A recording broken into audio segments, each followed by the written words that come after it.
Big Boss Kannada season 13ಕ್ಕೆ countdown ಶುರುವಾಗಿದೆ. ಸೆಪ್ಟೆಂಬರ್ನಿಂದ ಆರಂಭವಾಗಲಿರುವ ಬಿಗ್ ಬಾಸ್ 13ನೇ ಸೀಸನ್ಗೆ ಸ್ಪರ್ಧಿಗಳ ಆಯ್ಕೆ ನಡೆಯುತ್ತಿದೆ.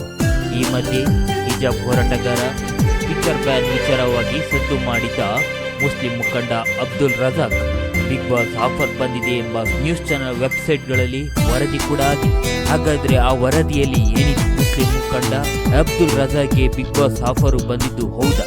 ಸೀಸನ್ 13ಕ್ಕೆ ಸ್ಪರ್ಧಿಯಾಗಿ ಹೋಗ್ತಾರಾ ಮುಸ್ಲಿಂ ಮುಖಂಡ ಅನ್ನೋದನ್ನ ಹೇಳ್ತೀವಿ ನೋಡಿ. ಬಿಗ್ ಬಾಸ್ 13ನೇ ಸೀಸನ್ ಬರುವ ಸೆಪ್ಟೆಂಬರ್ ತಿಂಗಳಿನಿಂದ ಆರಂಭವಾಗಲಿದೆ ಎನ್ನುವ ಬಗ್ಗೆ ಈಗಾಗಲೇ ವಾಹಿನಿ ಅನೌನ್ಸ್ ಮಾಡಿದೆ.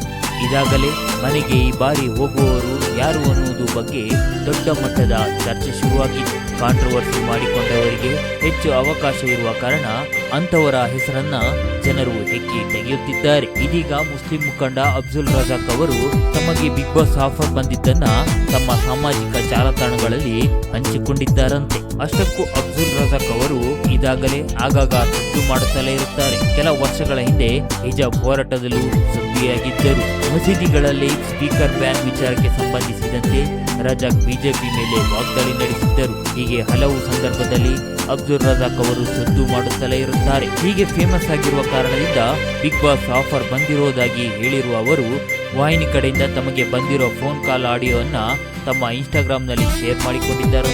ನೀವು ತುಂಬಾ ಚೆನ್ನಾಗಿ ಮಾತನಾಡ್ತೀರಿ, ತುಂಬಾ ಫೇಮಸ್ ಇದ್ದೀರಿ, ಆದ್ದರಿಂದ ನಿಮ್ಮನ್ನ ಆಹ್ವಾನಿಸುತ್ತಿದ್ದೇವೆ. ನಿಮಗೆ ಒಪ್ಪಿಗೆ ಇದೆ ಎಂದು ಅತ್ತ ಕಡೆಯಿಂದ ಧ್ವನಿ ಬಂದಾಗ 2 ದಿನ ಟೈಮ್ ಕೊಡಿ ಎಂದು ಅಬ್ದುಲ್ ರಜಾಕ್ ಹೇಳಿದ್ದಾರಂತೆ.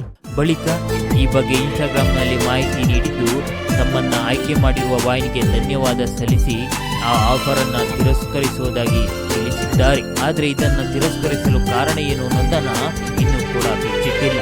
ರಜಾಕ್ ಬಿಗ್ ಬಾಸ್ಗೆ ಹೋಗಬೇಕಾ ಬೇಡವಾ ಅನ್ನೋದನ್ನ ಕಾಮೆಂಟ್ ಮಾಡಿ. ಹಾಗೆ ಈ ಬಾರಿ ಬಿಗ್ ಬಾಸ್ಗೆ ಯಾರು ಹೋದ್ರೆ ಚೆನ್ನಾಗಿರುತ್ತೆ ಅಂತ ತಿಳಿಸಿ. ನಮ್ಮ ಪೇಜ್ನ ಫಾಲೋ ಮಾಡೋದ್ರ ಜೊತೆಗೆ ಈ ವಿಡಿಯೋನ ನಿಮ್ಮ ಫ್ರೆಂಡ್ಗೆ ಶೇರ್ ಮಾಡೋದು ಮಾತ್ರ ಮರೆಯಬೇಡಿ.